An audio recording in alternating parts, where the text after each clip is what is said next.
તો રાજ્યમાં 2 દિવસથી વરસાદી મોસમ ફરી એકવાર ખીલી રહી છે। આ પાછોતરો વરસાદ શહેરની પ્રજાને સારો લાગી રહ્યો છે, કારણ કે ગરમી અને ઉકળાટ વચ્ચે આ વરસાદ રાહત આપનારો બન્યો છે।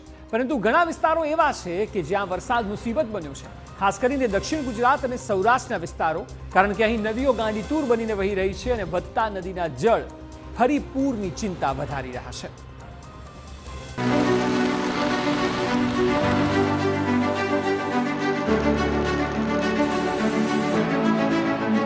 વિદાયની વચ્ચે ધોધમાર મહેર, ક્યાંક નદીઓમાં ઘોડાપૂર તો ક્યાંક રસ્તા પર નદીઓ વહેતી હોય તેવી સ્થિતિ। જતા જતા વરસાદ તેનું જોર બતાવી રહ્યો છે।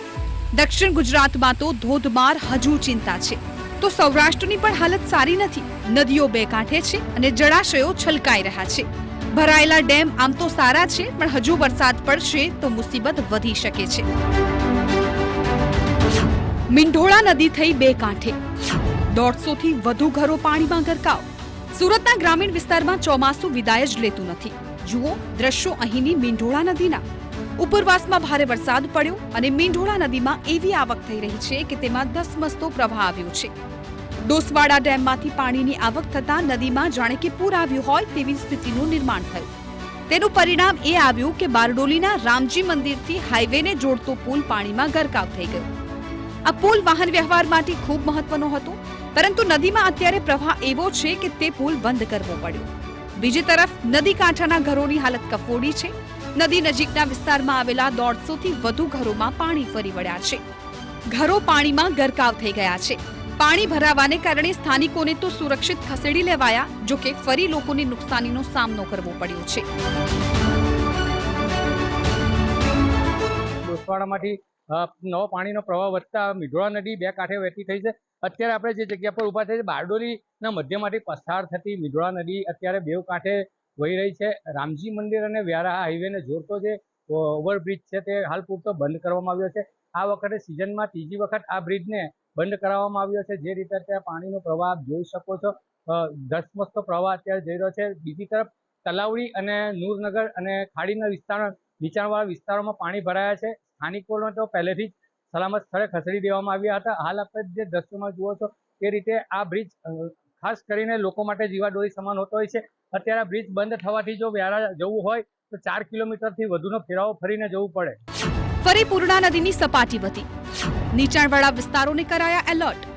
નવસારીના લોકો માટે ફરી એકવાર પૂર્ણા નદી ચિંતાનો વિષય બની, કારણ કે નવસારી શહેરમાંથી પસાર થતી પૂર્ણા નદીની સપાટીમાં ધરખમ વધારો થયો। નદીના કેચમેન્ટ વિસ્તારમાં ધોધમાર વરસાદને કારણે પૂર્ણામાં પાણી સતત વધ્યા। માત્ર 2 જ કલાકમાં પૂર્ણા નદીની સપાટી 6 ફૂટથી વધુ વધી ગઈ અને લોકોની ચિંતા પણ વધી। પાણીનો પ્રવાહ વધારે હોવાથી નીચાણવાળા વિસ્તારોમાં એલર્ટ જાહેર કરાયું। લોકોને સાવચેત રહેવા તંત્રએ અપીલ પણ કરી।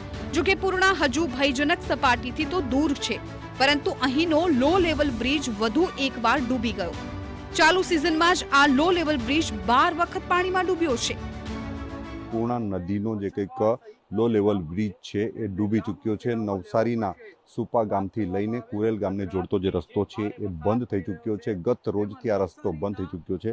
નવસારી જિલ્લાના ઉપરવાસમાં હજુ પણ વરસાદ વરસી રહ્યો છે, જેને લઈને સપાટી વધવાની શક્યતા જોવા રહી છે। નવસારી શહેર નજીકથી વહેતી પૂર્ણા નદીની સપાટી 16 ફૂટ પર પહોંચી ચૂકી છે। ભયજનક સપાટીથી 6 ફૂટ દૂર છે। હાલના તબક્કે નવસારી જિલ્લામાં જે રીતે વાતાવરણ ઊભું થયું છે એને લઈને હજુ પણ સપાટી વધી શકે તેવી શક્યતા જોવાઈ રહી છે।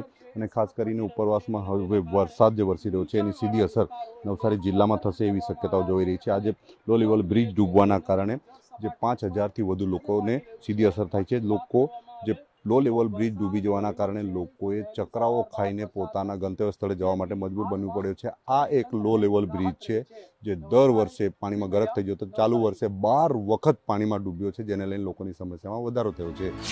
ભાદર નદી થઈ બે કાંઠે, નદી કાંઠેના ગામોને કરાયા એલર્ટ। સૌરાષ્ટ્રમાં પણ ભારે વરસાદ બાદ નદીઓ બે કાંઠે વહી રહી છે।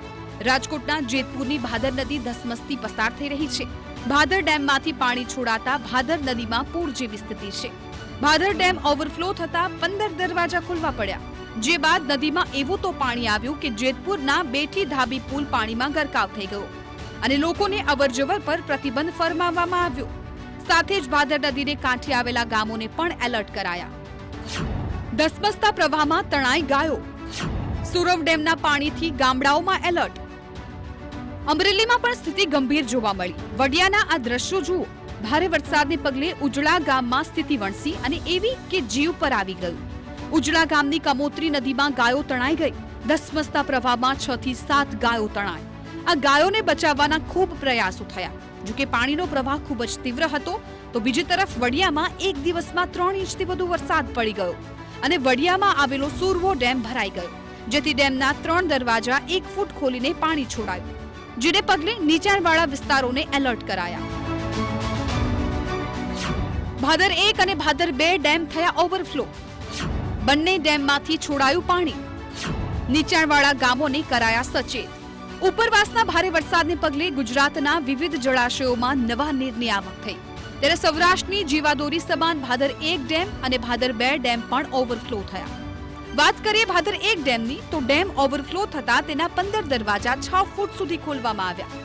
તો ભાદર 2 ડેમ આ સિઝનમાં સતત ત્રીજી વખત ઓવરફ્લો થયો છે. ડેમના 2 દરવાજા 3 ફૂટ સુધી ખોલવામાં આવ્યા. ડેમમાં 9000 ક્યુસેક પાણીની આવક અને જાવક નોંધાઈ. ત્યારે ધોરાજીથી પોરબંદર સુધીના ડેમના કાંઠા વિસ્તારના ગામોને સાવચેત કરાયા. સાથે જ લોકોને નદીના પટમાં ન જવાની અપીલ કરાઈ. બીજી તરફ રાજકોટના કરણુકી ડેમના પણ દરવાજા ખોલાયા. જસદણના ઉપરવાસમાં 4 ઇંચથી વધુ વરસાદ પડતા તંત્ર એલર્ટ છે અને ડેમના 2 દરવાજા 2 ફૂટ સુધી ખોલાતા નીચાણવાળા ગામોને એલર્ટ કરાયા. બરવાળાનો જીવાદોરી Khambhada dam overflow. Sukhbhadar dam ફરી એકવાર છલકાયો. 3 જિલ્લાના ગામોને એલર્ટ કરાયા. સૌરાષ્ટ્રના ડેમમાં નવા નીર આવ્યા છે. બોટાદમાં આવેલા બરવાળાનો જીવાદોરી સમાન ખાંભડા ડેમ ઓવરફ્લો થઈ ગયો અને એક દરવાજો ખોલી પાણી છોડવું પડ્યું. નદીમાં પાણીની આવક વધતા નીચાણવાળા વિસ્તારોને એલર્ટ કરવા પડ્યા, જેમાં ખાંભડા, બેલા, ટીંબડા, કુંડળ ગામને સતર્ક રહેવાની સૂચના અપાઈ છે. બરવાળા, નવા અને જૂના નાવડા, વાઢેડા સહિતના ગામોને એલર્ટ કરાયા. તો બીજી તરફ સુખભાદર ડેમ ફરી એકવાર ઓવરફ્લો થઈ ગયો. ડેમમાંથી પાણી છોડાયા. નીચાણવાળા 3 જિલ્લાના 20 ગામોને સાવચેત કરાયા, જેમાં બોટાદ, અમદાવાદ, સુરેન્દ્રનગરના જિલ્લાઓનો સમાવેશ થાય છે. જોકે જીવાદોરી સમાન સુખભાદર ડેમ ઓવરફ્લો થતા ખેડૂતોમાં ખુશી છવાઈ. બગડ ડેમ સંપૂર્ણ ભરાયો. નીચાણવાળા 13 ગામો એલર્ટ. ભાવનગરના મહવામાં આવેલો બગડ ડેમ પણ સંપૂર્ણપણે ભરાઈ ગયો અને 8 સેન્ટીમીટરથી બગડ ડેમ ઓવરફ્લો થયો, જેને કારણે બગડ નદીમાં ઘોડાપૂરની સ્થિતિ સર્જાઈ. નીચાણવાળા 13 ગામોને એલર્ટ પણ કરાયા અને સાથે જ નદીના પટમાં અવરજવર નહીં કરવા લોકોને સૂચના આપી દેવાઈ. તલાટી મંત્રીઓને સ્ટેન્ડ બાય રહેવાની તંત્રએ તાકીદ કરી તો બગડ સિંચાઈ યોજનાના અધિકારીઓએ નીરના વધામણા પણ કર્યા. આ તરફ મધ્ય ગુજરાતમાં પણ છૂટો છવાયો વરસાદ થયો. નડિયાદમાં ભારે પવન સાથે ધોધમાર વરસાદ થયો હતો. માત્ર 30 મિનિટમાં 1 ઇંચ કરતા વધુ વરસાદ ખાબક્યો અને રસ્તાઓ પાણી થઈ ગયા. અનેક માર્ગ પર નદીઓ વહેતી હોય તેવા દ્રશ્યો જોવા મળ્યા. ધોધમાર વરસાદથી નવરાત્રીના આયોજકો ચિંતામાં મુકાયા. વરસાદ તેના જરૂરિયાતથી વધુ વરસી ચૂક્યો છે, ત્યારે આશા રાખીએ કે હવે વરુણદેવ ખમૈયા કરે.